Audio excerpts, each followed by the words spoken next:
ناظرین، بہت خوبصورت گفتگو ابھی آپ نے سماعت فرمائی ہے۔ میں چاہوں گا کہ قبلہ کی اس اہمیت پر مبنی حدیث کو سنیں، امامت کے مفہوم کو واضح کر دیں۔ امام جس کو ہم مانتے ہیں اس کا کیا مطلب ہے، وہ کس طرح کی امامت کی بات ہم کرتے ہیں۔ ناظرین ذہن میں رکھیں کہ اس کے کم سے کم 4 معانی ہیں۔ جب ہم 12 امام کی بات کرتے ہیں تو 12 اماموں میں وہ 4 معانی ہوتے ہیں، چاروں کے چاروں ہوتے ہیں۔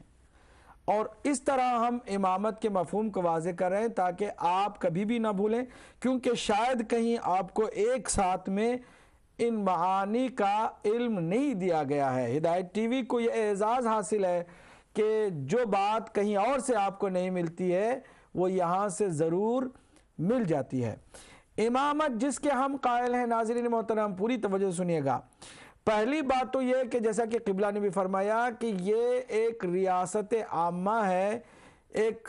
جنرل لیڈرشپ ہے دنیاوی اور دینی امور میں، لیکن بنیادی اس میں جو رکن ہے امامت کے اندر وہ نیابت کا ہے، یعنی حضرت محمد مصطفیٰ صلی اللہ علیہ وآلہ وسلم کی سکسیسرشپ، ان کی نیابت، ان کی جانشینی کا مسئلہ ہے۔ یہ جو حضور کے بعد کون اس امت کا لیڈر ہو کہ حضور کی جگہ پر، حضور کی نیابت میں دینی اور دنیاوی امور کو سنبھالے اور ان امور کو لیڈ کرے، ایک اس کا مفہوم ہے جس کے اندر زیادہ تر حکومت اور خلافت کا اور گورنمنٹ کا کانسیپٹ آ جاتا ہے۔ یعنی جو سرکار بنتی ہے، جو گورنمنٹ بنتی ہے، وہ امام ہوتا ہے اور اسی امام کی یہ ذمہ داری ہوتی ہے۔ دوسرا مفہوم یہ ہے کہ دین مبین اسلام کہ جو مکمل ہو گیا غدیر کے اس اعلان کے ساتھ، کسی طرح کی کوئی کمی نہیں رہ گئی، قرآن مکمل اللہ کا ایک دستور العمل اور آئین زندگی انسانیت کے طور پر آ گیا، اس کی ساری آیات آ گئیں، شریعت مکمل ہو گئی، اس کے سارے احکام نازل ہو گئے اور حضور نے سارے احکام پہنچا دیے۔ تو اب قرآن اور سنت اور دین کی تشریح، دین کی تبیین، دین کی ترجمانی کے لیے امام ہوتا ہے جو اس کا صحیح معنوں میں ترجمان ہوتا ہے، ترجمان قرآن، ترجمان سنت۔ تیسرا مفہوم امام کا یہ ہے کہ امام جس کو ہم مانتے ہیں اس کا یہ بنیادی کام ہوتا ہے کہ جب دین پر کوئی حملہ ہو، علمی حملہ ہو، لفظی حملہ ہو، یا پھر واقعاً چڑھائی کوئی دین پر کرتا ہو، تو دین کی حفاظت، قرآن کی حفاظت، سنت کی حفاظت امام معصوم کی ذمہ داری ہوتی ہے۔ اور وہ امام ہے کہ جو دین کی حفاظت کا کام بھی انجام دیتا ہے، اور اس دین کی حفاظت میں وہ کسی کی پرواہ نہیں کرتا، حتیٰ اپنی جان بھی اگر اللہ کی راہ میں پیش کرنی پڑ جائے تو وہ پیش کرتا ہے اور وہ شہید ہوتا ہے۔ چنانچہ اگر آپ 12 اماموں کی تاریخ پڑھیں تو 11 کے 11 امام شہید ہوئے ہیں اسی دین کے تحفظ کی خاطر، اسی دین کی حفاظت کی خاطر۔ یہ 3 مفہوم ہو گئے۔ چوتھا اور بنیادی مفہوم یہ ہے کہ جو امام ہوتا ہے وہ کائنات کی بقا کا سبب ہوتا ہے، وہ فیض الہی کے بندوں تک پہنچنے کے درمیان وسیلہ ہوتا ہے، وہ واسطہ فیض الہی ہوتا ہے، وہ عبد اور معبود کے درمیان ایک ایسا وسیلہ ہوتا ہے جس کے بارے میں اہل سنت کے بھی بہت سارے، بلکہ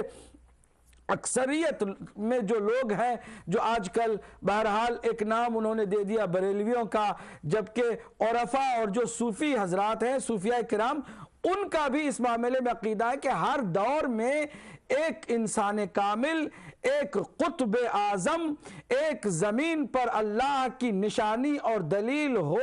کہ اس کے ذریعے سے بندوں کو اللہ سبحانہ وتعالی نوازتا رہے اور یہ کائنات کا سلسلہ چلتا رہے۔ وہ جو قطب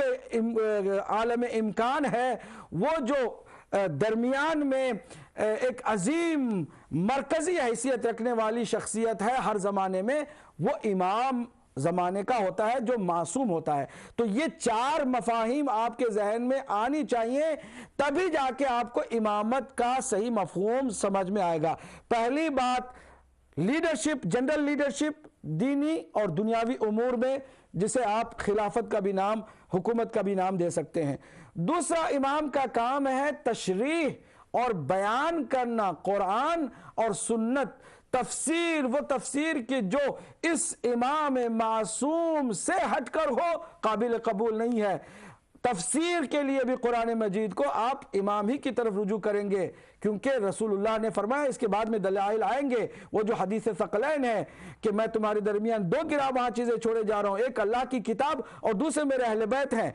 جب تک ان دونوں سے تمسک کرو گے گمراہی نہیں ہوگی، تم گمراہ نہیں ہوگے۔ یعنی قرآن کو سمجھنے کے لیے آپ کو بہرحال اہل بیت سے پوچھنا پڑے گا، کیونکہ وہ ہے صحیح مفسر، وہی حامل قرآن اور وہی تشریح کرنے والے سنت کی بھی۔ اگر سنت محمدی کو آپ ہر کسی سے پوچھیں گے تو الگ جواب آپ کو ملے گا، لیکن جو امام معصوم ہے اس سے آپ پوچھیں گے تو سنت کا صحیح مفہوم آپ کو وہ پہنچائے گا۔ تیسرا کام ہے حفاظت کرنا دین کی۔ چوتھا کام ہے ولایت، جس کا مفہوم ہے امام حق تصرف رکھتا ہے اس کائنات میں، وہ قطب عالم امکان ہوتا ہے۔ البتہ یہ جو چوتھا معنی ہے وہ امامت کا اوج ہے، امامت کی بلندی ہے، وہ جو مقام ولایت کا ہے وہ دیگر پہلے 3 جو مفاہیم ہیں ان سب سے زیادہ اس کا اعلیٰ ہے۔ عجیب بات یہ ہے کہ شیخ جی اس ولایت کے تو قائل ہیں، کہتے ہیں اس ولایت میں تو علی ابن ابی طالب تصرف کا حق رکھتے ہیں، وہ کائنات کے مولا ہیں، لیکن پہلے 3 معنی کی جو عجیب و غریب بات ہے کہ وہ اگر ولایت کو کوئی مان لیتا ہے تو باقی یہ تینوں اسی کے زمرے میں آتے ہیں، اسی کے ضمن میں آتے ہیں۔ اگر آپ کہیں میرے پاس 100 پاؤنڈ ہے تو آپ کو بار بار یہ کہنا نہیں پڑے گا کہ میرے پاس 99 بھی ہے، میرے پاس 95 بھی ہے، میرے پاس 50 بھی ہے، میرے پاس 25 بھی ہے، نہیں، کیونکہ ایک بار آپ نے 100 کہا تو 100 کے زمرے میں، 100 کے خود عدد کے اندر ساری عدد آ جاتی ہے، 1 سے لے کے 99 تک ساری عدد اس 100 میں آ جاتی ہے، اور جب 100 کسی کے پاس ہے تو باقی ساری عددیں جو بھی آپ 100 کے نیچے کی بیان کریں گے وہ موجود ہوتی ہے۔ عجیب بات یہ ہے کہ تبھی تو میں کہتا ہوں کہ اللہ اگر کسی کو ہدایت کا نور نہیں دیتا ہے تو 48 سال کے بعد بھی یہ بات سمجھ میں نہیں آتی ہے، کتابیں لکھ دی جاتی ہے، سیف الجلی علی منکر ولایت علی، وہ جو تلوار چمکتی ہوئی منکر ولایت پر کتاب کی شکل میں آئی ہے، ذرا اس تلوار کو کہیں اپنی گردن تک نہ چلے جائے، اس وقت ہوشیار ہو جانا چاہیے۔ ولایت یعنی کائنات کی حکومت،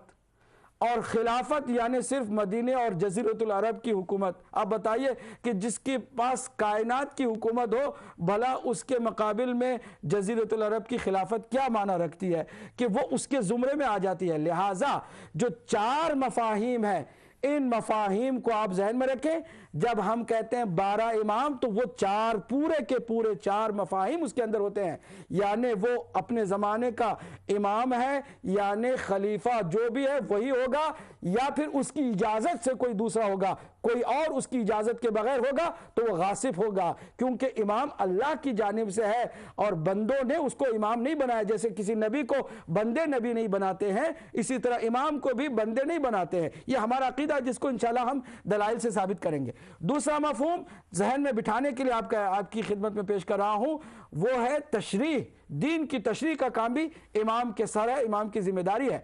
تیسرا کام ہے حفاظت کرنا، اس کی ذمہ داری ہے کہ حفاظت کرے۔ آج اگر ناظرین نمازیں ہو رہی ہیں، آج اگر مسجد آباد ہیں، آج اگر خانہ کعبہ کا طواف کیا جاتا ہے اور حاجی حج کرنے کے لیے جاتے ہیں، آج اگر زکوٰۃ کا ایک نام موجود ہے اور اس کا سلسلہ ہے، آج اگر یہ ساری شریعت کی پابندیاں چاہے کسی بھی انداز میں ہو رہی ہیں تو سمجھ لیں کہ کوئی امام ہے جو اس کی حفاظت کر رہا ہے، اور کسی امام کی قربانی کا یہ نتیجہ ہے۔ انشاءاللہ محرم آ رہا ہے، اس میں آپ قربانیوں کا نتیجہ یقیناً پڑھیں گے۔ تو یہ 3 چیزیں ہو گئی۔ چوتھی جو بنیادی چیز ہے وہ یہ کہ ان تمام سے بالاتر وہ ہے امام، یعنی ولی اللہ اور بندوں کے درمیان واسطہ فیض، وہ قطب عالم امکان، وہ قطب اعظم، وہی ولی ہے ولایت پر فائز جو تصرف کا کائنات میں حق رکھتا ہے۔ تو پھر یہ جو چوتھی بات ہے وہ بہت امپورٹنٹ ہے، ایک ایک بات کو انشاءاللہ ہم پیش کریں گے، لیکن اہمیت کے لیے جو حدیث قبلہ انشاءاللہ بیان کرنے جا رہے ہیں اس کو آپ سنیں، اس کے بعد سلسلے کو آگے بڑھاتے ہیں۔ قبلہ بسم اللہ کیجئے۔ جی ماشاءاللہ۔ دیکھیں امام علیہ السلام نے بہت خوبصورت انداز کے ساتھ اس کا بھی میں جو توڑ ہے نا، جو کہتے تھے کہ اپنے مخالف کو، یہ کتاب دیکھیں میرے پاس جو ہے یہ پیام قرآن ہے، جن کا انہوں نے بھی ایک حوالہ دیا تفسیر المیزان سے، جی آیت اللہ مکارم شیرازی کا ہمارے استاد، یہ 9ویں جلد ہے اس کی۔ وہ کہتے ہیں کہ وہ اپنے جتنے جو مخالف ہیں نا ان کو بھی وہ کہتے ہیں کہ وہ جو نہیں مانتے ہیں ان کو بھی کہتے ہیں کافر۔